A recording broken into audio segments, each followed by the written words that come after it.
Hey guys, how you doing today? I've got some more news for you guys today. Today's about some Xbox rumors, but the rumor's not looking like a rumor so much anymore. It's actually looking like an actual fact just because the source is coming from other people who have Durango kits and a new beta Xbox development kit. Anyway, the source is saying that it is going to require an internet connection to start your games. I mean, what's that mean for people who don't have the internet, and why does it need to be on the internet at all times? I mean, if you looked at the PC standpoint, like SimCity that just came out, that was an online-only game, and that was a total fucking disaster when that launched. I mean, right now it might be cool to play it, but at launch, in the first like 48 hours, fucking disaster. I mean, this is what happens when you do that. I mean, your servers aren't able to fucking, to handle all these connections that are coming in there. And I don't understand why it's like that. I mean, you've got to plan that there's going to be a shitload of people wanting to play this game as soon as it comes out. I mean, Call of Duty does the same goddamn thing every time a new game comes out. I mean, aren't they aware of how popular these fucking games are, and why don't they have better servers to back up? It's fucking a mind blow, man.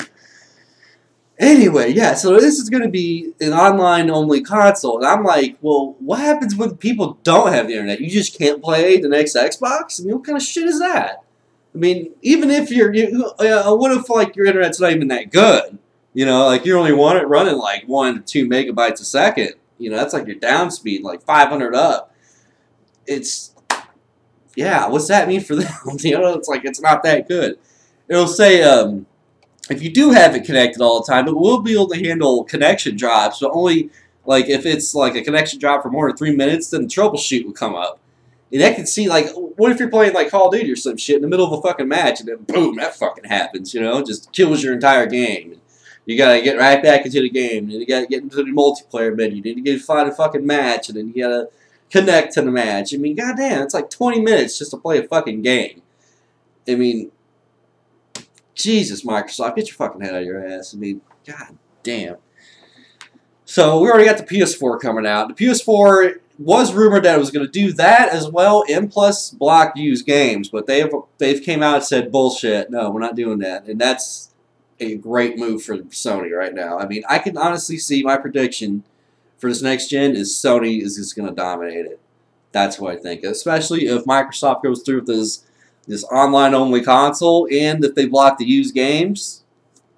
No, absolutely not. Not everybody has like $60, $70 to drop on every single new game that comes out.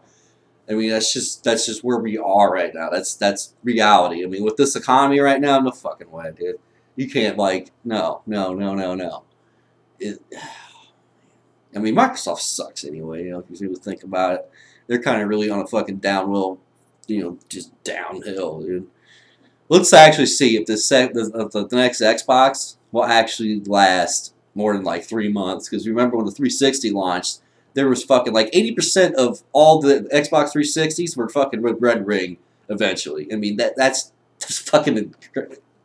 Oh my god. It's insanity. You would actually allow that to be sold. 80% of your products are going to come back faulty. What the fuck? It's just... Wow. I mean, my Super Nintendo still fucking works. My Nintendo 64 still fucking works. My regular Nintendo from like 1985 still fucking works. How do they still work in a new fucking like system made in like 2000 what, like 7, 8, whatever the fuck, 2006? Like, what even make it like a year? Yet these systems made in the fucking 80s and early 90s could fucking make it like 20, 30 years and still work just as good out of the fucking box like it's brand new. I mean, what the fuck? So yeah, that's my little news thing for today. I'll leave the article in the description in case you guys want to check it out. Like I said, it is pretty lengthy. It covers a lot. Like, they're still saying, like, Microsoft hasn't come out and said, like, this is going to be an online-only console. But all the developers that have the what do you call them, the dev kits, they're all saying that. Like, look, that's what the sources are coming from, pretty much. Like, people from, like, Ubisoft or whatever. That's what they're saying. So, yeah, more than likely going to be an online-only console. It is still potentially going to ban used games. So, I guess we're gonna see what happens. So that's that. Take it with a grain of salt. I'm saying there's a lot of truth to this this article because people keep saying this over and over and over and over again. And when you keep hearing that same thing over and over again, it's got to be true eventually. I mean, there has to be some truth to this. So yeah, this is a horrible, god awful move from Microsoft. I kind of hope they change it, but knowing their fucking money hungry ass, probably not. They were probably not going to change a fucking thing about it. And yeah, that's fucking it. So yeah, so check out the interview, and if you haven't already, please hit the subscribe. Yep, right down there, the subscribe button. Hit that, and yeah, we'll get some more videos up. So deuces.